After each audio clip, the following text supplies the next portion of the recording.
મિત્રો, ધોરણ 6માં આગળના વિડીયોઝમાં આપણે દરેક સંખ્યાને એકમ, દશક, 100, 1000, 10,000, લાખ, 10 લાખ, કરોડ, 10 કરોડ વગેરે સંખ્યાની તમે સ્થાન કિંમત સમજી ગયા કે અલગ અલગ સંખ્યાની આપણે સ્થાન કિંમત જોઈ. તેમજ તમને આગળના વિડીયોમાં મેં કીધું કે ભાઈ આપણે ગણિતની કોઈ પણ સંખ્યા છે, કોઈ પણ સંખ્યાને સમજવા માટે તેની સાંકેતિક ભાષા જેમ કે 1000, એકમ, દશક વગેરેની જરૂર પડે છે. તો આ તમામ બાબત આપણે આગળના વિડીયોઝમાં શીખી ગયા. હવે આપણે આગળ સમજવાનું છે કે અલ્પવિરામનો ઉપયોગ. સંખ્યામાં અલ્પવિરામનો ઉપયોગ કઈ રીતે કરવો? મિત્રો, સંખ્યામાં અલ્પવિરામનો ઉપયોગ કરવા માટે આપણે જોવાનું છે કે અલ્પવિરામ છે આપણી ભારતીય પદ્ધતિ છે. અલ્પવિરામ આપણી ભારતીય પદ્ધતિમાં છે, જે નેશનલ પદ્ધતિ કહેવાય કે આપણી ભારતીય પદ્ધતિ છે. કે આપણી ભારતીય પદ્ધતિમાં 10 લાખ, લાખ, 10,000, 1000, 100, દશક, એકમ વગેરેનો ઉપયોગ થાય છે. આપણી ભારતીય પદ્ધતિમાં 10 લાખ, લાખ, 10,000, 1000, 100, દશક, એકમ વગેરેનો ઉપયોગ થાય છે. સંખ્યાને સરળતાથી વાંચવા અલ્પવિરામનો ઉપયોગ કરવામાં આવે છે. તમે ભાષામાં પણ જોતા હશો કે ભાઈ એમાં પણ એક અલ્પવિરામ, પૂર્ણવિરામ, ઉદ્ગાર ચિહ્ન આવી બધી ચિહ્નોનો ઉપયોગ થતો હોય છે. આવા બધા ચિહ્નોનો ઉપયોગ થતો હોય છે. જેમ કે ગુજરાતીમાં કંઈક પ્રશ્નાર્થ હોય તો એમાં તમે પ્રશ્નાર્થનો પણ ઉપયોગ થતો હોય છે. તો મિત્રો, તે જ રીતે ગણિતમાં પણ ભારતીય પદ્ધતિ એટલે કે ગણિતમાં પણ ગાણિતિક પદ્ધતિનો ઉપયોગ થતો હોય છે.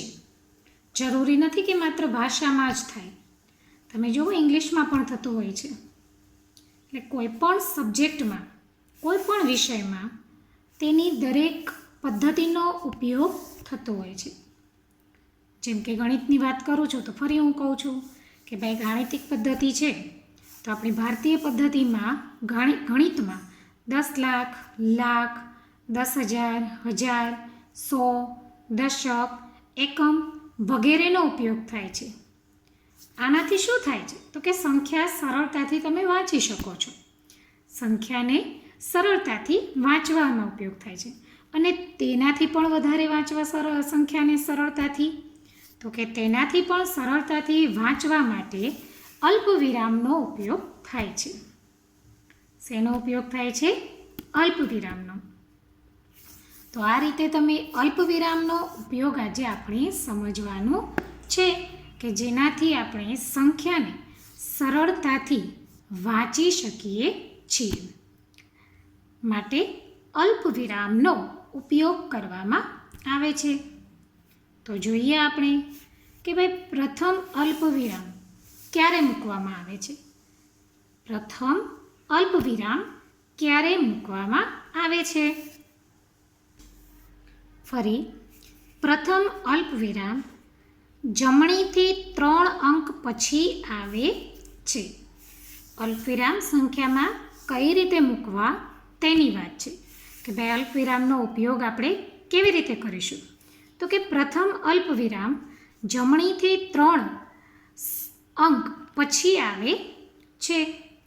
બીજું અલ્પવિરામ, પહેલાં હું તમને કઈ જગ્યાએ અલ્પવિરામ મૂકવા એની વાત કરું, પછી આપણે ઉદાહરણ તરીકે જોઈએ. તો કે પ્રથમ અલ્પવિરામ જમણીથી 3 અંક પછી આવે છે. બીજું અલ્પવિરામ, તો બીજું અલ્પવિરામ જમણેથી 2 અંક પછી આવે છે. ફરીથી બીજું અલ્પવિરામ જમણીથી એટલે કે જમણી બાજુથી, જે જમણી બાજુ છે તેની વાત કરી છે કે જમણી બાજુથી 2 અંક પછી આવે છે. બીજું અલ્પવિરામ જે જમણી બાજુથી 2 અંક પછી આવે છે તે 10,000 પહેલાં અને લાખ પછી આવે છે. 10,000 પહેલાં અને લાખની પછી આવે છે. પહેલું અલ્પવિરામ તો કે જમણી બાજુથી 3 અંક પછી આવે છે. બીજું અલ્પવિરામ તો કે જમણી બાજુથી 2 અંક પછી આવે છે, જે 10,000 પહેલાં અને લાખની પછી આવે છે. 10,000ની પહેલાં આવે છે અને લાખની પછી આવે છે. હવે વાત કરીએ ત્રીજું અલ્પવિરામ.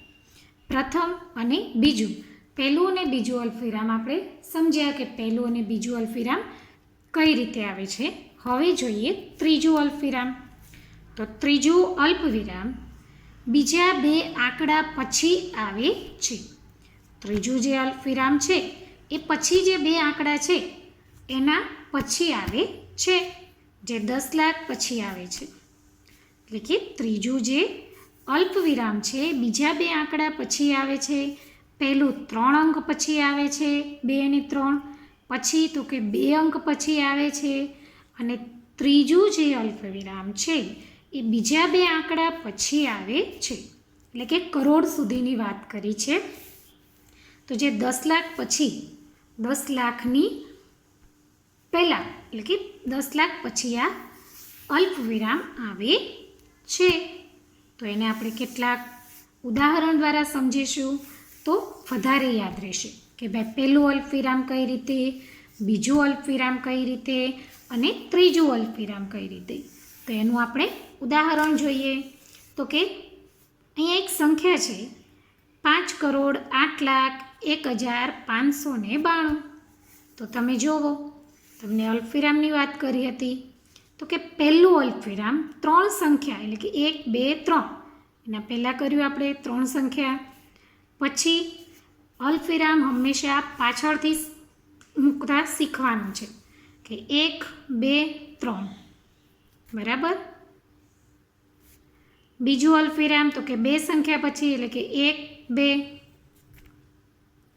ત્રીજું અલ્પવિરામ પછીની 2 સંખ્યા પછી એટલે કે 1 અને 2.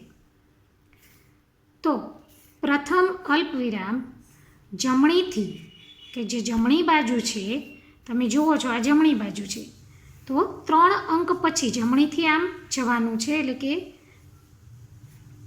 1, 2 અને 3 અંક પછી આવે છે. બીજું અલ્પવિરામ 2 અંક પછી આવે છે, અને ત્રીજું અલ્પવિરામ એના પછીના 2 અંક 2 આંકડા જે છે 1 અને 2 એટલે 2 આંકડા પછી આવે છે, જે 10 લાખ પછી કહેવાય છે કે 10 લાખ પછી આવે છે. તો મિત્રો એને વંચાય છે 5,08,01,592. તો અલ્પવિરામ તમને સમજાઈ ગયું. હવે એક રકમ લઉં છું હું, સીધી એક રકમ મેં અલ્પવિરામ મૂકેલું છે. તમને કોઈ પણ રકમ આપી હોય, તમે જુઓ તો કે પહેલું અલ્પવિરામ 3 સંખ્યા પછી, બીજું 2 સંખ્યા અને ત્રીજું એના પછીની 2 આંકડા પછી આવે છે. તો આ રીતે આપણે અલ્પવિરામને મૂકતા શીખી શકીએ છીએ. આ રકમ છે 7,27,05,062. આ રીતે આપણે અલ્પવિરામ મૂકતા શીખી શકીએ છીએ કે પ્રથમ અલ્પવિરામ જમણીથી 3 અંક પછી આવે છે, બીજું અલ્પવિરામ જમણેથી 2 અંક પછી આવે છે, ત્રીજું અલ્પવિરામ જમણેથી ત્રીજી એટલે કે બીજી 2 સંખ્યા બીજા 2 આંકડા પછી આવે છે. તો મિત્રો આ રીતે આપણે અલ્પવિરામનો ઉપયોગ કરતા શીખ્યા. હવે આગળ જોઈએ આંતરરાષ્ટ્રીય સંખ્યા લેખન પદ્ધતિ. અલ્પવિરામ જે હતું એ આપણું રાષ્ટ્રીય એટલે કે આપણું હતું, ભારતીય હતું. જ્યારે આંતરરાષ્ટ્રીય સંખ્યા લેખન પદ્ધતિ, આંતરરાષ્ટ્રીય એટલે બીજા દેશની વાત કરી છે કે ભારત સિવાયની વાત કરી છે કે ત્યાં કઈ રીતે લખાય છે. તો ત્યાં તો કે આ પદ્ધતિમાં એકમ, દશક, સો, હજાર, મિલિયનનો ઉપયોગ કરવામાં આવે છે. આપણે જેમ લાખ, 10 લાખ, કરોડનો ઉપયોગ થાય છે, જ્યારે અહીંયા એકમ, દશક, 100, 1000 તો હોય છે, પરંતુ એના પછી જે આપણે લાખ અને 10 લાખ લઈએ છીએ એની જગ્યાએ અહીંયા શું વપરાય છે? તો કે મિલિયન વપરાય છે.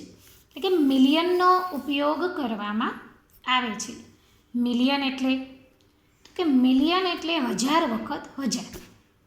1000 અને મિલિયન દર્શાવવા માટે અલ્પવિરામનો ઉપયોગ કરવામાં આવે છે. તો આપણે જેમ કેમ લાખ દર્શાવીએ છીએ, પછી 10 લાખ, કરોડ, તો આંતરરાષ્ટ્રીય પદ્ધતિમાં મિલિયનનો ઉપયોગ થાય છે.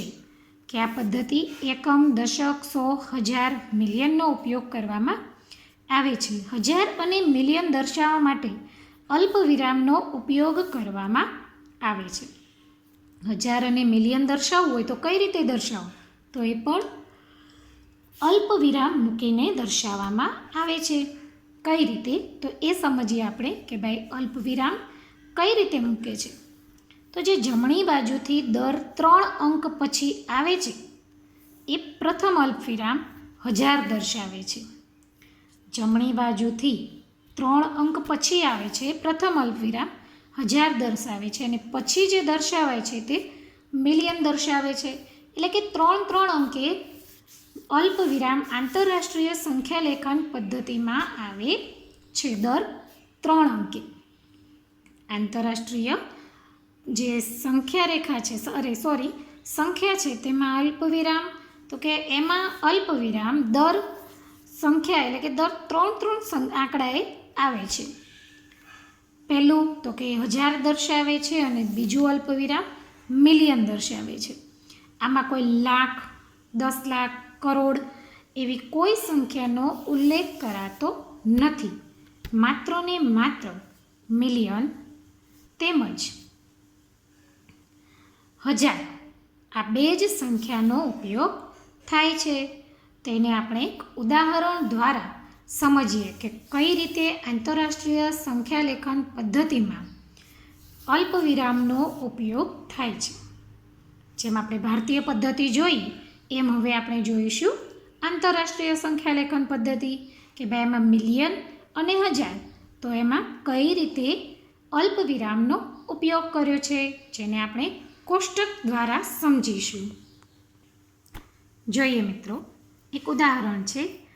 એક સિમ્પલ સંખ્યા છે, બરાબર, જેમાં 5, 0, 8, 0, 1, 5, 9 ને 2 મેં સાદી રીતે વાંચી કે આ રીતે એક સંખ્યા છે જેને આપણે ભારતીય પ્રણાલીમાં પણ દર્શાવી છે, આંતરરાષ્ટ્રીય પ્રણાલીમાં પણ દર્શાવી છે.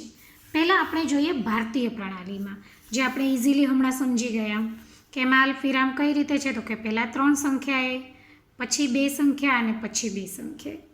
તો કઈ રીતે આપણે આ સંખ્યાને વાંચીએ છીએ તે પણ આપણે સમજ્યા કે ભારતીય પ્રણાલી છે એમાં કરોડ, લાખ, 10 લાખ વગેરેનો ઉલ્લેખ કરવામાં આવે છે.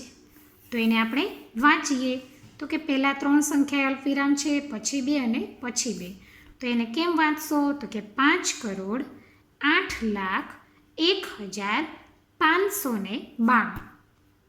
બરાબર, આ ભારતીય પદ્ધતિ છે જેમાં અલ્પવિરામ મૂક્યા પછી સંખ્યા વાંચીએ તો 5,08,01,592 આ રીતે વંચાય છે.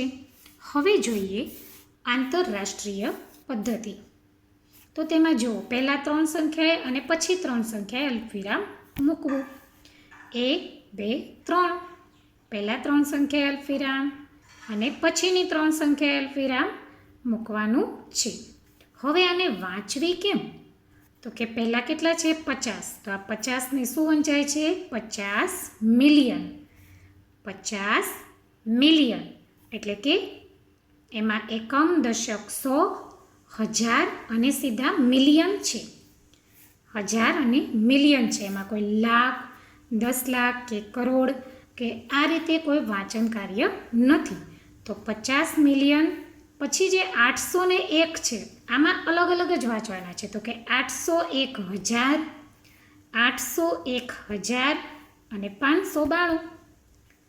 50 મિલિયન, 801,000 અને 592. તો આ રીતે આંતરરાષ્ટ્રીય પદ્ધતિમાં જે અલ્પવિરામનો ઉપયોગ છે એ કરવામાં આવે છે. તો તમે જોયું કે 50 મિલિયન, 892, 801, 801,000 આ સંખ્યા વચ્ચેની પહેલાં મિલિયન, 1000 અને પછી એકમ દશક 100 એટલે કે 592. બરાબર. તો આ રીતે આપણે આ સંખ્યામાં સ્થાન કિંમત જોઈ, વિસ્તરણ જોયું અને અલ્પવિરામ અને